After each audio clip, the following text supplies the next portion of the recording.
Welcome back to the 12 months of land. We are now in the month of June. It is the end of May here as I'm recording this, but wow, things are zipping past. We have lots of awesome things we have done this year to level up our hunting properties and so much more to come. And June is another great month. If you haven't started already, you can level up your hunting property starting now. So, let's hop on the four-wheeler and let's go.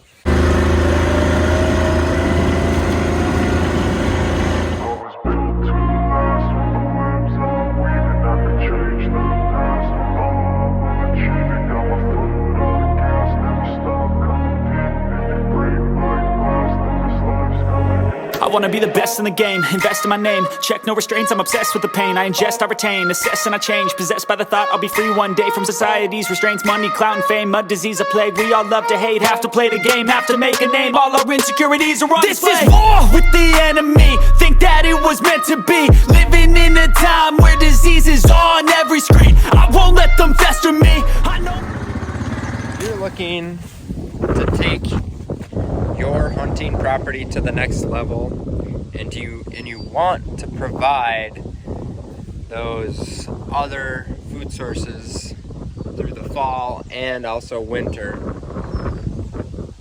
Getting grain crops in could be huge for your property as long as you're planting larger portions, acre, 2 acres plus in size. As you can see here, we have tons of egg around us already, and they've already been planted for a long time here. So don't get discouraged about that. There's still plenty of time to get soybeans, corn into the ground if you haven't already. I've done it up in northern Minnesota as late as middle of June, late June, and it still turned out okay. So just remember, there's still time to do so, and it's a great way to add another high value crop to your property is getting those grain crops on there, because they're, especially soybeans, they're going to add some green forage summer into early fall, and then they're also going to create those pods that are going to be good for late season hunting. So that is something to keep in mind as you're going through June.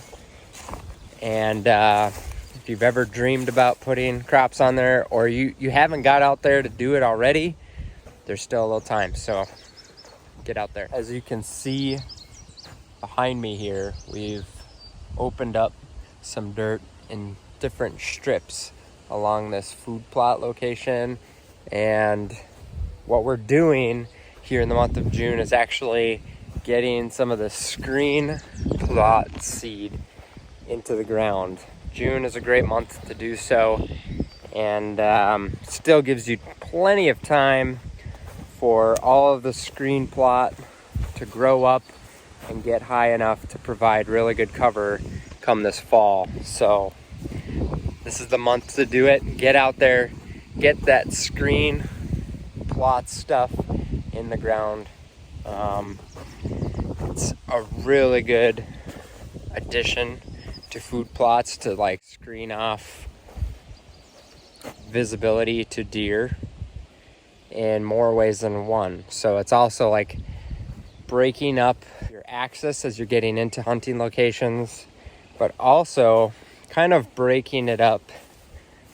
So you can see this scenario here, there's a lot of bedding this direction. So when they come out to this little food source we've planted, which is here when the crops leave, it's just wide open.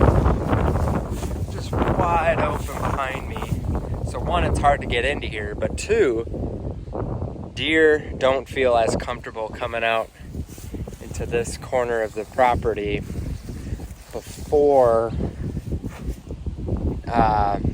daylight's over. So that's what we're trying to do, is just up the odds of deer feeling more comfortable coming into our hunting locations before dark. So that's why we're going to put some of the screen cover in here. That's going to, one, break up the plot, and then the biggest reason is making it better So when we're trying to access into some of these areas, we're not spooking deer.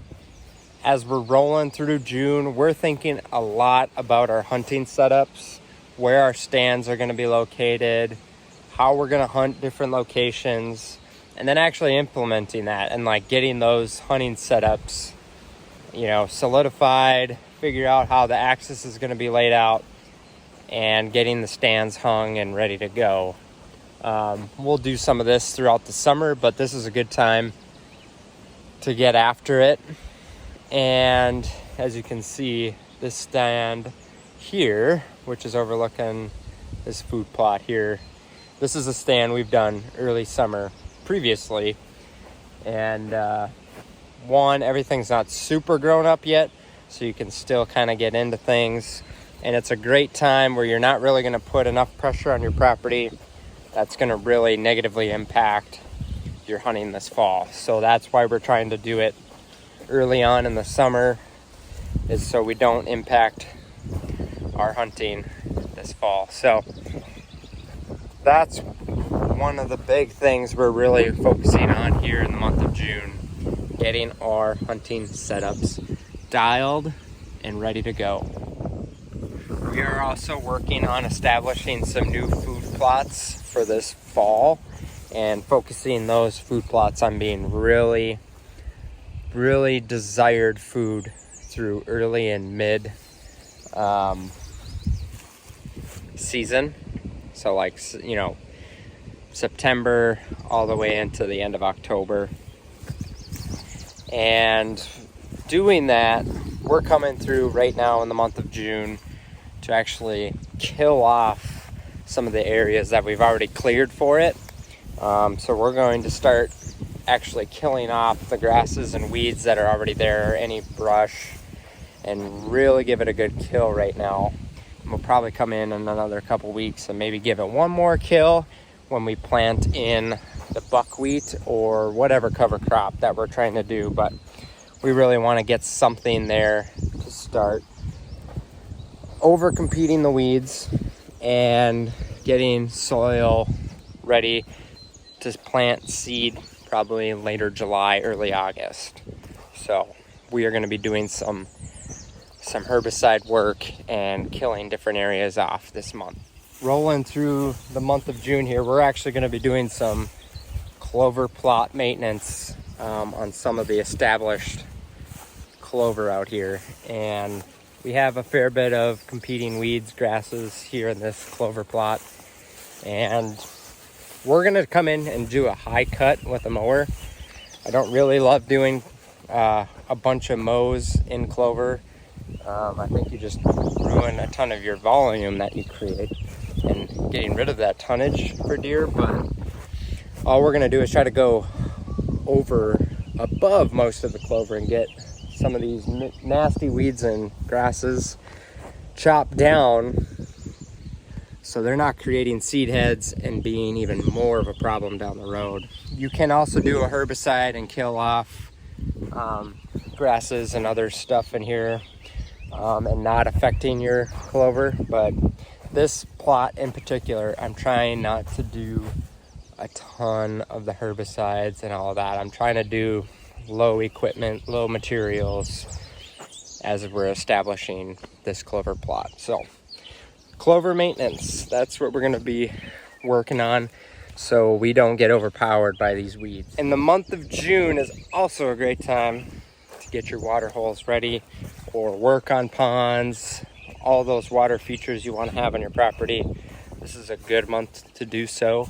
You know, our spring was really wet, and so now things are starting to dry out where we're able to go into places that we want to have water, and it allows us to take advantage of this a little bit drier time to get those places set up. And we're not overpressuring those locations that's going to negatively affect for our fall hunting.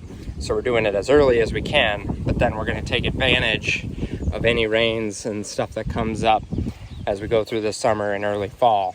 So we're going to have water locations ready to go here in the month of June. Those are the projects that are going to help you here in the month of June to level up your hunting property Now, thank you so much for watching this video, and if you're enjoying the content we are putting out there, and if there's anything else you want to see, like, subscribe, comment, and let's get on the land.